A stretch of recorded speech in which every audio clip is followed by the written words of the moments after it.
Muito bem, estamos aqui pelo Estúdio RN. Eu sou o Beto Luquezzi e eu peço você para se inscrever no nosso canal, dar aquele like e também convidar os amigos a conhecer o Estúdio RN.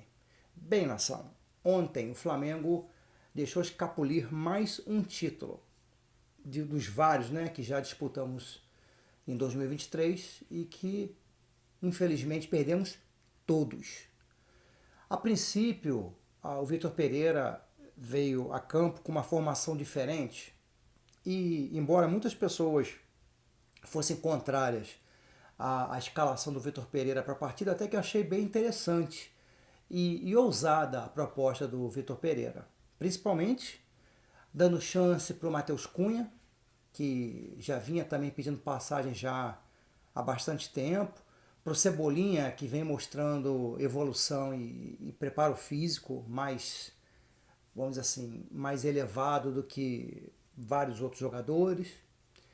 E achei que o grande erro ali seria ele ter colocado o Matheus França ao invés de colocar o Matheus Gonçalves. Mas eu achei que a ideia era boa, né? O Vitor, o menino, o Igor também na formação ali do meio de campo, no combate. A ideia era boa, 3 zagueiros. A ideia era uma ideia interessante. No entanto, após um bom primeiro tempo, até surpreendente, um bom primeiro tempo, e com um juiz bastante nervoso, errando bastante, não vou dizer mal intencionado, porque não tem como provar, mas um juiz que anulou um gol, na minha visão, legítimo do Flamengo, poderia ter feito a diferença, poderia ser o 2-0. Então, assim, achei que o juiz deixou o Fluminense picar bastante o jogo, fazer aquele antijogo, ficar parando o jogo, né, toda hora, com faltinhas, enfim. Isso tudo também enerva os jogadores. Mas o primeiro tempo foi interessante, o Flamengo conseguiu um golaço com Cebolinha e fomos para a segunda etapa. E aí eu já comecei a pensar na dificuldade que teríamos na segunda etapa. Por quê? Porque o Flamengo foi muito intenso na primeira etapa. Foi muito intenso. Os jogadores se doaram. Vimos um Flamengo jogando de uma forma que a gente, eu acho que não viu esse ano ainda. Com raça, com vontade, chegando junto nas divididas, colocando marcação alta em alguns momentos da partida. Só que no segundo tempo faltou algo que tem sido o grande vilão do Flamengo nessa temporada: preparo físico. E tem mais um outro aspecto.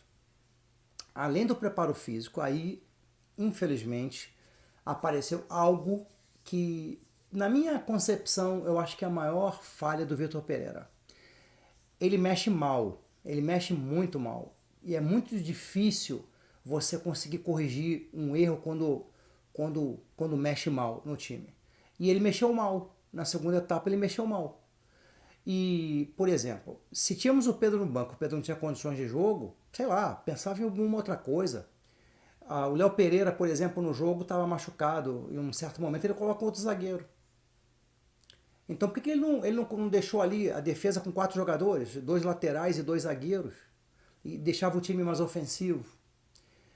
Mas não colocar o Matheus Gonçalves no jogo de hoje foi um grande erro. Por quê? Porque o Matheus Gonçalves, ele tem dinamismo, ele é rápido, ele tem disposição física, ele volta para marcar e é um jogador técnico, né? E com o Mateusão, por exemplo, ficamos com um jogador estático. Você vê que o Mateusão teve uma oportunidade, ele teve o Fábio cara a cara e ele, sei lá, chuta pro gol. Eu não sei o que ele tentou fazer ali. A bola quase saiu, aliás, na lateral. Mostrou assim, ele se apavorou quando ele viu que ele estava. Ih, tô só eu e o Fábio. Ele se apavorou. Bom, perdemos com 2 gols bobos, 2 faltas de atenção, gols por falta de atenção, 2 falhas por falta de atenção resultaram nos gols do Fluminense. Nós, além de tudo, né, além de estarmos com a falta do preparo físico, nós também estamos sem sorte. Esse time está sem sorte. Eu não sei o que acontece, mas o Flamengo não está com sorte. Esse ano realmente tem sido um ano muito difícil para o Flamengo. Então, ao final de tudo, o Fluminense acha 2 gols, realmente no segundo tempo, durante uma parte do segundo tempo, o Fluminense dominou o jogo. Foi justamente quando o Vitor Pereira começou a fazer as alterações erradas, né? Então, assim, fica muito claro que se esse time tivesse pulmão, o resultado do jogo poderia ter sido diferente. Mas não teve pulmão, os jogadores foram morrendo ao longo do jogo, o Gerson. E as substituições que o Vitor Pereira fez não foram boas. Mas também temos que analisar um detalhe. Temos muitos jogadores no departamento médico. Muitos jogadores. Ele também vai ficando com menos opções. Por exemplo, no meio de campo, Pulgar, Thiago Maia, ele vai ficando sem opções. Então, tudo isso também tem que ser levado em consideração. Eu sou Flamengo, mas também sou jornalista. Então, eu tenho que ter um critério para analisar. Eu assisti o jogo como torcedor e agora eu estou comentando, né, a minha visão como jornalista. Eu acho que no momento agora é de corrigir o que está errado e reconstruir o nosso Mengão. Por quê? Porque ainda estamos num campeonato. Ainda temos agora as semifinais do campeonato. Então nós temos que nos concentrar nisso. Então esse papo de fora Vitor Pereira, tudo só vai prejudicar mais ainda a gente. Eu acho que agora é a hora de procurar ver os erros, corrigir, reconstruir. E aí depois do Carioca, faz uma análise e vê o que se tem de positivo ou negativo no trabalho do Vitor Pereira. Se for o caso de trocar, que troque por alguém que de fato vá fazer a diferença. Porque já tivemos Domenech, Rogério Ceni, tivemos o Renato Gaúcho, tivemos Paulo Souza, tivemos agora o Dorival. O Dorival ainda fez uma grande diferença porque a gente conseguiu os títulos. Títulos importantes, Libertadores, Copa do Brasil. No entanto, tem um detalhe. Qual é o detalhe? O Dorival vinha muito bem no Brasileirão, vinha muito bem na Libertadores, vinha muito bem na Copa do Brasil. E no final nós quase perdemos a Copa do Brasil e também nós quase que perdemos a Libertadores se não tivéssemos, na Libertadores nós tivemos sorte, não tivéssemos tido sorte. O fator sorte, além, é claro, de alguns detalhes. Alguns jogadores sobressaíram bem individualmente e o Flamengo se sagrou campeão, mas nós corremos grande risco também na Libertadores. Então, assim, eu acho que é muito importante a gente ter esse tipo de pensamento, porque isso daí é algo que a gente tem que refletir. Tá? Então, assim, não sou a favor nem contra do Vitor Pereira. Eu acho que tem que agora corrigir os erros e tentar reconstruir.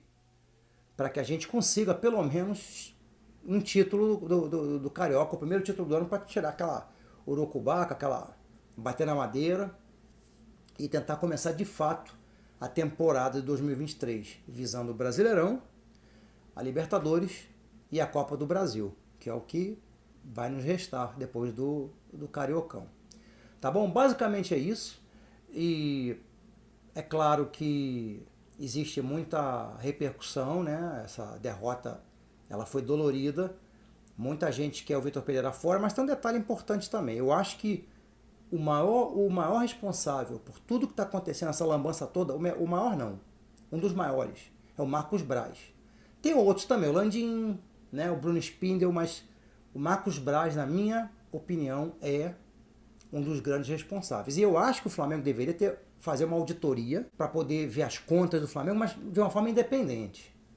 De uma forma independente, para ver o que está acontecendo, que interesse é esse de tantos empresários, ou alguns empresários.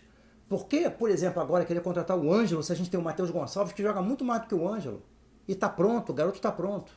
Por que esse interesse todo em trazer o Ângelo? Isso é uma coisa que ninguém está engolindo. Não dá para entender.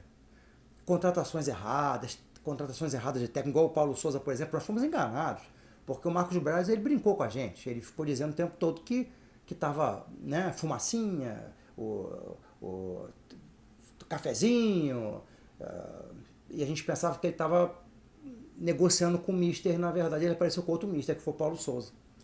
Então, assim, eu acho que algumas coisas no Flamengo precisam ser mudadas até antes mesmo do que o Vitor Pereira. Mas a gente sabe que enquanto o Landim for o presidente do Flamengo, isso não vai mudar. E a gente tem que tentar entender por quê. Sem acusar ninguém, a gente tem que procurar entender por quê. Há algo que impeça isso? Por quê? Porque banca tanto assim o nome de quem não está fazendo um bom trabalho e está de fato destruindo o nosso futebol? É para pensar também. Tá bom? É isso, nação. Fiquem bem. E em breve espero estar aqui em momentos mais alegres, porque de fato ultimamente a gente